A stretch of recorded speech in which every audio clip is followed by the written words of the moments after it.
What up? It's Michael here today. I just want to get into a topic that, I keep scratching my head over because I want to tell you what I think about Matt Nagy. First, I thought Matt Nagy would, after that 2018 season, looking back at what happened that season, it's turning into probably lightning in a bottle.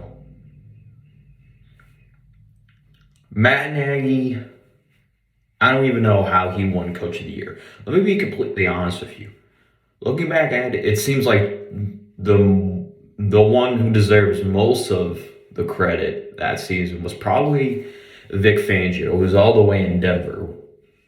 Matt Nagy's scheme is ruining the Chicago Bears, and I know Jonah and Kofi like to say that, oh, maybe Matt Nagy was calling the plays against the Pittsburgh. No, it doesn't matter who's calling the plays.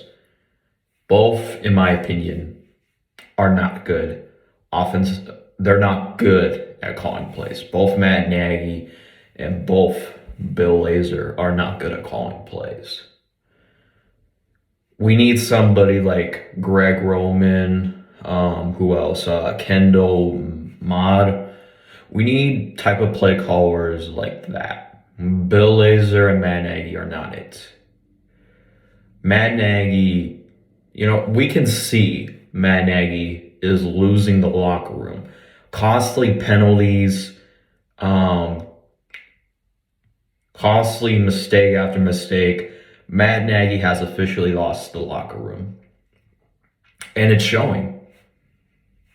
We have no energy in our coach, okay? Club dub is stupid in my opinion, but I thought it would be a way to motivate the players to actually win so they can go to club dub and celebrate. But looking back at it, it seems like a joke to me. Childish behavior. Matt Nagy needs to go before it's too late, okay? And we all know the McCaskey's way of firing head coaches. They usually wait until the end of the season. They never do a mid-season firing, okay? If it was up to me, Matt Nagy would have been fired after the Browns game. Matter of fact, I would have never kept Matt Nagy after that Saints game. But because we made the playoffs last year, regardless of how we made it in the playoffs last year, that was a good enough reason for the McCaskies to be like, well, maybe we should keep the coaching staff. I mean, we've been on a 7-game losing streak, and they got us back in the playoffs, so we'll give them another chance. See, key thing, it doesn't matter how we got in the playoffs, it's another excuse to keep the head coach and the general manager. Now, granted, Ryan Pace has done his job. Looking back at his decisions this offseason have not been bad, but I still think he needs to go. Even though the moves that he done this offseason have not been that bad. But the only person that needs to go, in my opinion, is Matt Nagy, and the team will continue to get worse under Matt Nagy if it continues. Okay, we have a bye week. We have an upcoming game against the Ravens, which is not winnable. So let's just say we drop to 3-7. Then we play the Lions. Then you might win against the Lions. So you're looking at a 4-7. Then we play the Cardinals, 4-8. Packers, 4-9. You split with Minnesota, I guess, and you got the Giants. You win against them. You might get an upset win against Seattle. I mean, the Bears win against a team that they shouldn't win against, so that happens every year. So I'm looking at a 6-win team. At best, a 6-win team. Maybe 7. Maybe overthinking it, but just looking at how we scheme, we are going to be a 6-win team most likely. Better at best 7, assuming we upset the Ravens after the bye week, which probably will not happen. But Folks, every single loss that we have gets closer and closer to Matt Nagy being fired. And trust me, it's not going to happen in mid-season.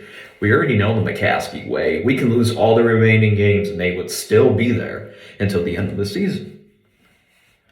But looking at how things are right now, it's safe to say that even though we have players returning from IR after the bye week, we got Tevin Jenkins, Khalil Mack, Damian Williams, Eddie Jackson. We got those players coming back, but we are going to be in a situation where the team's just not going to give a shit anymore.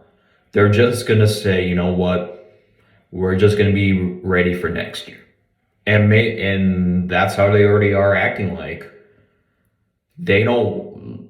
I'm just seeing this team fall down into shreds, into ashes. And don't worry, the NFC North is going to be wide open next year when Aaron Rodgers leaves. I mean, we already saw how Jordan Love is. Kirk Cousins is inconsistent, and don't even get me started on Detroit. And we'll have a new head coach. Hopefully, we have either Greg Roman or Kellen Mond. Doesn't matter to me either way. We just need a new offensive guru. We need to stop with this defensive performances. Even though it's very good to have a defense, but if your offense can't put up points, the defense is going to be tired out. So this is probably the last year the NFC North is going to be on lockdown for the Packers, and next year will be wide open because when Rodgers leaves, it's going to be wide open for us. I mean, who do you see winning the division next year? I mean, come on. The Vikings ain't winning shit, bro. Kirk Cousins is a bum, man. Their backup, Kendall Mond, is even worse than Kirk Cousins. Their running back, Dalvin Cook's dealing with a lot and probably won't get a job in the NFL if the stories are true about him abusing his girlfriend. But the Bears have the division unlocked for next year unless we fuck it up somehow. But knowing we never have a good offense, we're probably going to hire somebody like Greg Roman that likes to run, but I have a feeling if we hire somebody like Kendall Mott or the Bills offensive coordinator, probably even the Chiefs offensive coordinator, we're bound to have a top 15 offense at best. But that's just my thoughts on Madden. And for the record, I'll be back next week covering the Bears versus Ravens because unlike some Bears fans, I just continue to cover this team until the end. I know it fucking sucks, but this is the team. This is my commitment to make Bear content. So we need to start from scratch, start over, man. More likely the Packers are winning this division. Win that next year. But anyway, that's it. That's all. As always, bear down.